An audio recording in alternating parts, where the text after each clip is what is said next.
عاشورے کا روزہ صرف 9 کا ہے، اختلاف ضرور ہے اس مسئلے میں، لیکن راجح بات یہ ہے کہ وہ صرف 9 کا ہے، نہ 8 9 کا ہے، نہ 9 10 کا ہے، نہ 10 11 کا ہے۔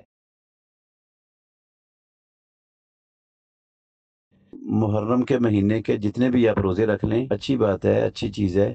رسول اللہ صلی اللہ علیہ وسلم نے فرمایا افضل الصیام بعد رمضان شہر اللہ المحرم، رمضان المبارک کے بعد سب سے افضل روزے اللہ کے مہینے محرم کے روزے ہیں۔ نفلی روزوں میں سے افضل ترین روزے ہیں محرم کے مہینے میں روزے رکھنا، تو جتنے بھی زیادہ رکھے جا سکتے ہیں رکھ لیں۔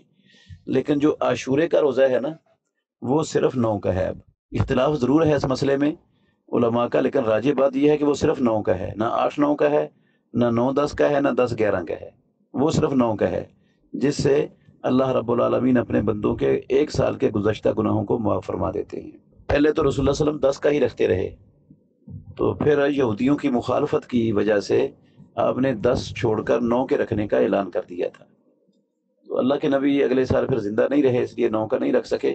اگر زندہ رہتے تو آپ نے 9 کا ہی رکھنا تھا، کیونکہ آپ نے کہہ دیا تھا لئن بقیت الی قابل لا اصومن التاسع، اگر میں آئندہ سال تک زندہ رہا تو میں ضرور بضرور 9ویں کا روزہ رکھوں گا۔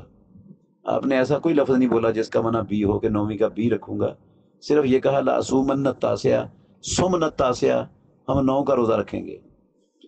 تو اب صرف 9 کا ہے عاشورے کا روزہ۔